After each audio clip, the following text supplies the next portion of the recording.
अब लिफ्ट से अंतरिक्ष में पहुंचेगा इंसान। मिनटों में चांद तक पहुंच जाएंगे। जापानी कंपनी का धांसू प्लान। 40 दिन में मंगल ग्रह पर पहुंच जाएगा इंसान। यह कंपनी कर रही है कमाल। कब से शुरू? 2050 तक अंतरिक्ष में जाने लगेगी लिफ्ट। लिफ्ट तो आपने कई बार देखी होंगी और मॉल्स में, घरों के अंदर, बिल्डिंग्स में भी लगी होती हैं, जिसमें सिर्फ मेन चीज जो होती है वो पुली है और लोहे की तारें। पर क्या कोई ऐसी लिफ्ट कभी संभव है जिसमें इंसान अंतरिक्ष में जा सकेगा? क्या सच में लिफ्ट के जरिए महज कुछ दिनों में इंसान अपने सामानों के साथ आसमान में जा सकता है? आज के वक्त में साइंस और टेक्नोलॉजी ने जिस तरह से खुद को डेवलप किया है, उस हिसाब से तो यह असंभव नहीं है। अभी तक भले इंसान स्पेस क्राफ्ट से अंतरिक्ष में जाता है, मगर बहुत जल्द लिफ्ट में बैठकर अंतरिक्ष की सैर करेगा। जी हाँ, जरा सोचिए एक ऐसी लिफ्ट के बारे में जो आपको धरती से चांद तक ले जाएगी।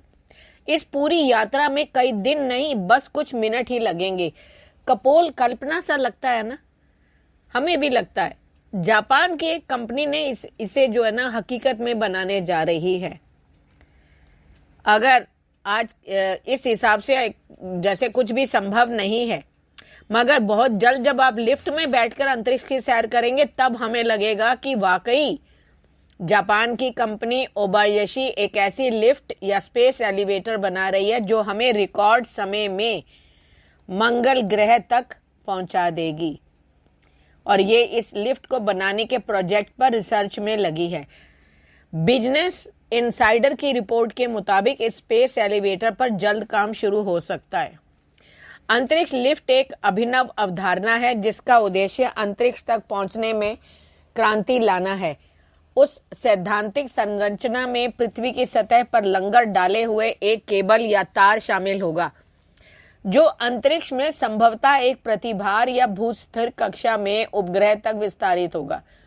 यह विचार, जिसे पहली बार 1895 में रूसी वैज्ञानिक कॉन्स्टेंटिन थियोल्कोवस्की ने प्रस्तावित किया था, पारंपरिक रॉकेट प्रणोदन के बिना सीधे कक्षा में सामग्री और अंतरिक्ष यान को ले जाने के लिए केबल का उपयोग करने की कल्पना करता है।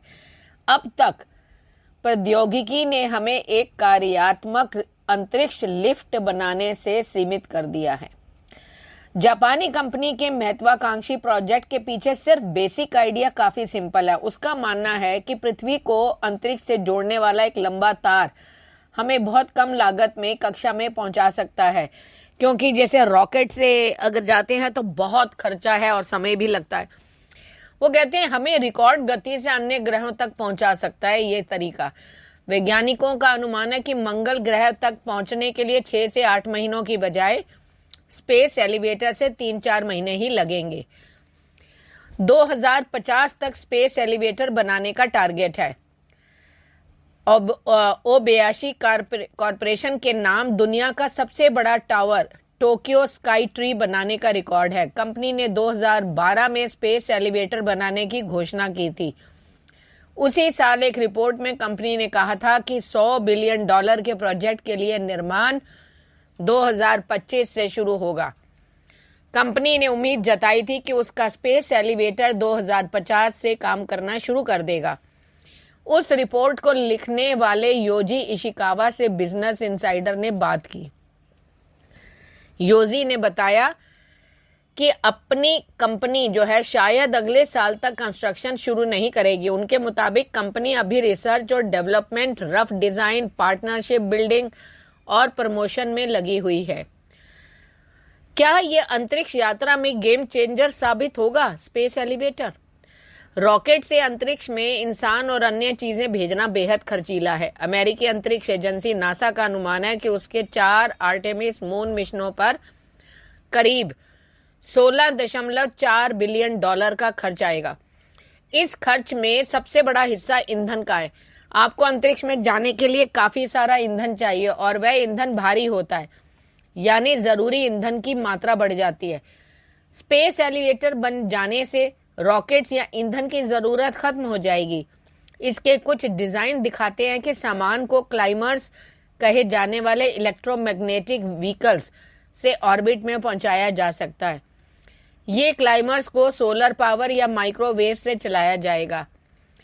ओबयाशी कॉरपोरेशन के लिए अपनी रिपोर्ट में इशिकावा ने कहा था कि इस तरह के स्पेस एलिवेटर से अंतरिक्ष में सामान ले जाने की लागत को घटाकर $57 प्रति पाउंड करने में मदद मिल सकती है। इसके उलट स्पेसएक्स का फाल्कन 9 लगभग $1227 प्रति पाउंड की कीमत पर रॉकेट लॉन्च करता है। स्पेस एलिवेटर में रॉकेट के फटने का खतरा भी नहीं है।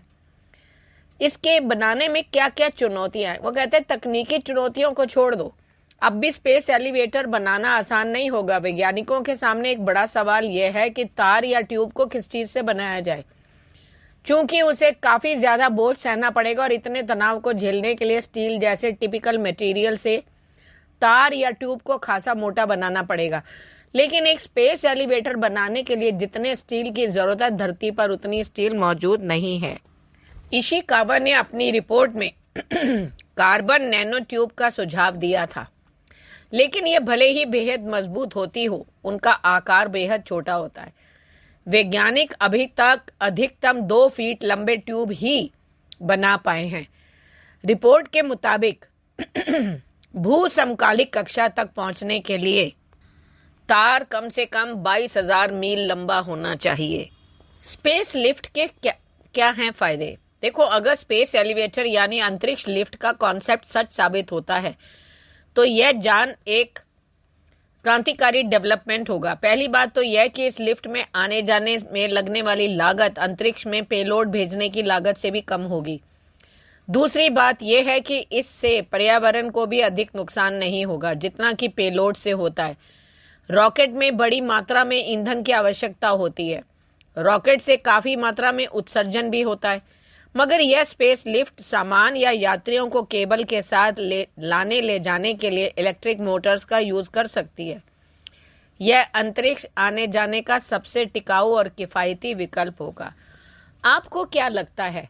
क्या ये कोरी कल्पना है या सच में ही ऐसा होने वाला है? अपना प्रतिक्रिया कमेंट करके जरूर बताएं। धन्यवाद।